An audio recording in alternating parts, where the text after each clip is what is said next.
Hello everyone. Today I'm going to talk about user experience and usability. And hopefully end of this particular video, this will help you understand a little bit more about both of them and the differences and similarities and all.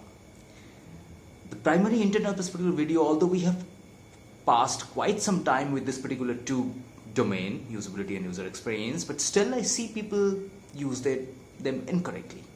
People talk about usability, refers to user experience and vice versa. And also to mention, this particular video is for beginner and intermediate users only, so stay tuned. So initially we will start with usability, talk a very little bit about its history, how it started, and probably explain a little bit after that. Then I will definitely not go very much into the official definition and so on, probably because we are trying to understand here rather than finding a definition. Definition you can Google out anytime. So next we'll go to user experience, do the same things, and at the end we will compare these two things together side by side and understand what's the similarity and the difference between them. So let's begin. So to start with, about history of usability, it goes really far back, somewhere around 1st century BC. There's a person named Vitruvius in Rome, full name Marcus Vitruvius Polio, who proposed, or rather created 3 design principles for good design. He was a author, architect, civil engineer and military engineer over there.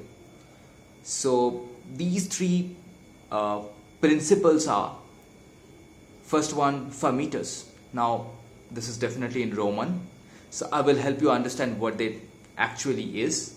So Fermitas is about strength and durability of a design. Now next, Utilitas. It sounds very close to utility as a word, and it's exactly the same. It's about the usefulness of a design. And the third one is Venustus. It's about beauty of a product or aesthetics of a product, or rather a design, I would say, not a product. Now that's the history part of it. Now in 1988, ISO actually defined the definition of usability. I will not go into the definition once again, but yes, official definition, worldwide accepted definition was created in 1998 by ISO. Now if you try to dig down to understand what usability is, it is nothing but the attribute of the quality of a system or a product or a machine. Now, how much somebody can use something is about usability. The word itself self-explanatory in a way. Usability, how much you can use or how much someone can use. Ability to use. That's all about it. The primary 6 principles about usability was proposed by Jacob Nielsen. I hope some of you may know his name. Also, this particular principles was proposed by both Jacob Nielsen and Ben Schneiderman. And the principles are again more or less self-explanatory. It talks about effectiveness, ease of learning, efficiency of use, memorability, error prevention and satisfaction. So I'll give you one simple example for usability, what and how people, and I hope that will help you to understand usability a little bit better, this terminology, what exactly it is. So it is about the attribute of a particular product which will help you to use that particular thing easily. Say for example, I create a light. I associate a switch to it so that someone should be able to turn it on when they want, when there should be enough power of that particular light or luminance of that particular light, so that when it's turned on, it should be able to light the whole room. Room should be well lit once this is on, and whenever I want to turn it off or somebody wants to turn it off, should be able to click on the switch once again and it should be turned off. That's it. So it's simple. Turn on, turn off. When it's turned on, it's basically serving the purpose it has been intended for. It has been designed for. So that's all about it. Now, that's the more or less, in a nutshell, the basics of usability. Extremely basic once again. There is a lot to it, but I'll not go there. Now let's look at the user experience side of it. So user experience is not that old. This terminology is not that old.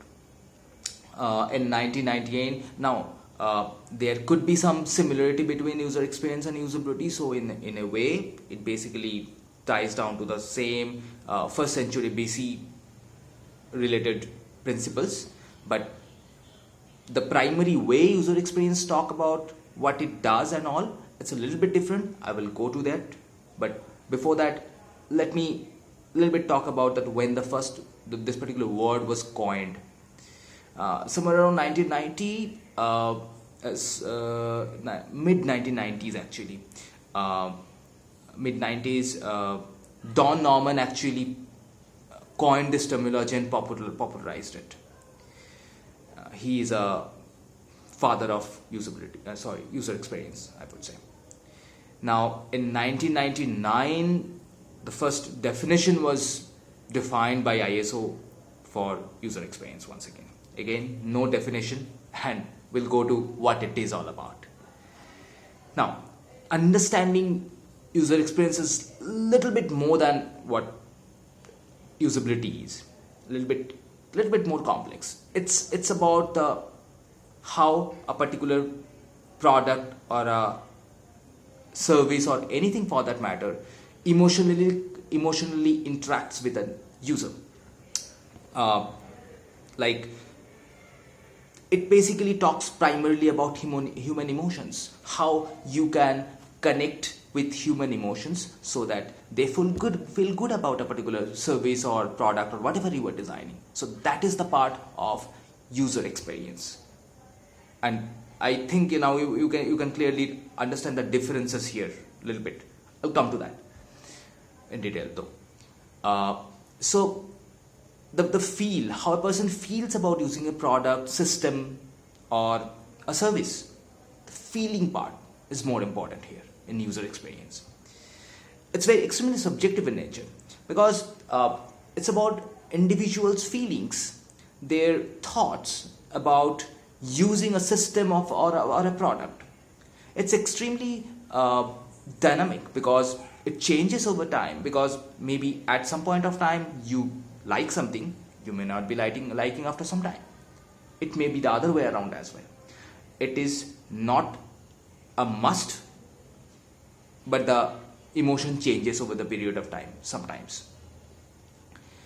And also there are different models related to this particular user experience design. Like, there is one model proposed by Don Norman itself, which says emotional design model. It talks about three basic way a particular product emotionally connects with an user.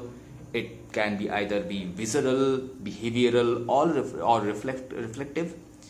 And there is also another model proposed by human factors. It talks about persuasion, emotion, trust. They call it PET.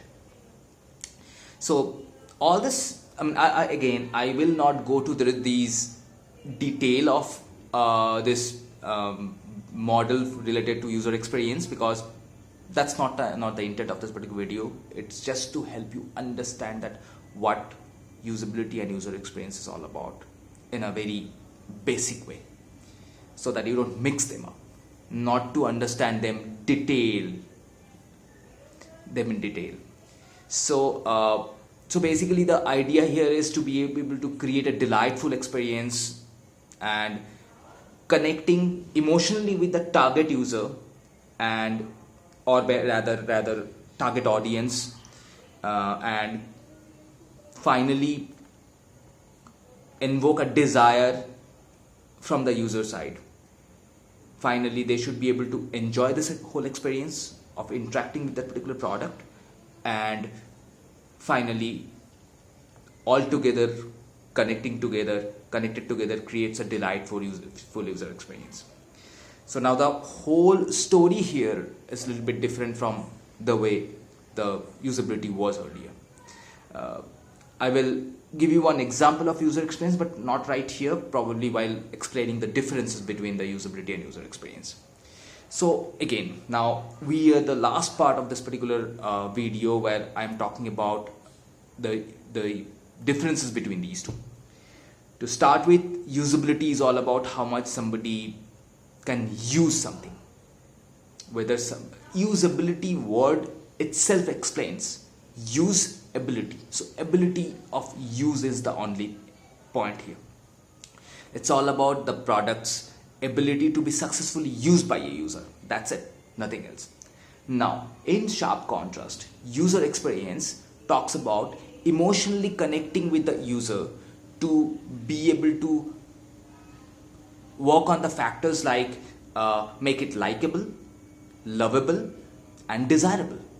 That's all about the intent.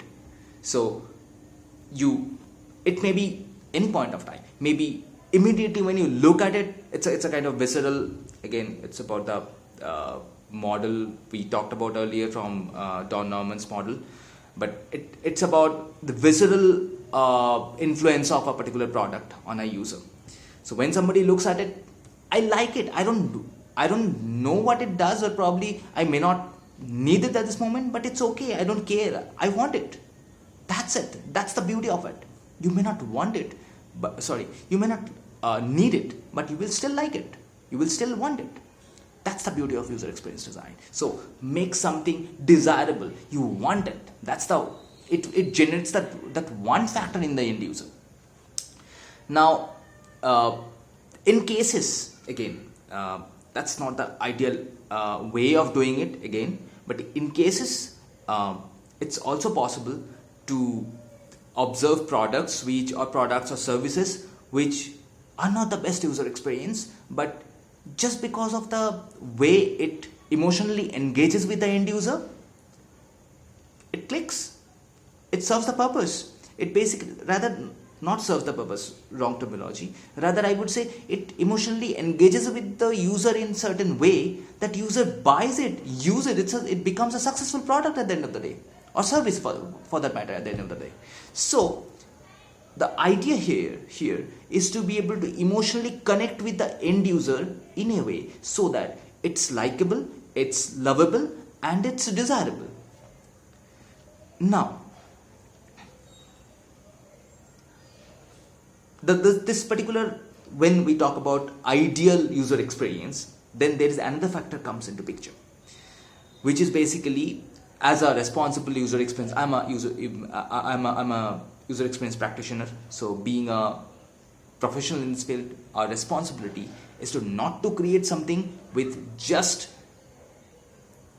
the emotional connect of it, but rather to make sure that that particular whatever we are designing here, they serve the intention why they have created for. So the utility part should be there and must be there, and it's extremely important to make to do justice to the user experience design. So ideally, it should be usable, definitely must, enjoyable, and desirable. So if we connect these particular dots, now usability becomes a subset of user experience design. It's extremely important. It must be a subset of design. It should be a subset of design, because subset of user experience design. Because if we don't do that, finally it may end up creating a particular product which may not intend its primary purpose, and probably I would say the model from the user experience model of emotional design from Don Norman.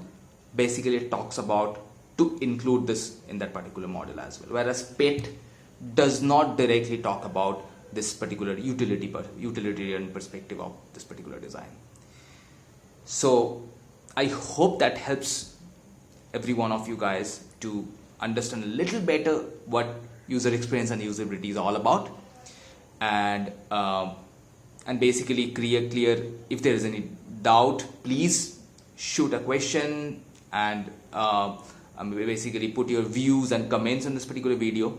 This is my first video, by the way, so I'll keep adding videos related to user experience, usability and experience design. And if you want anything specific over there, like this is the particular topic I want you to be able to talk about, so please shoot a mail to me, or basically point it out on the particular comments, so that I can take it up and create a video for that to help you guys. And that's all for today, I guess.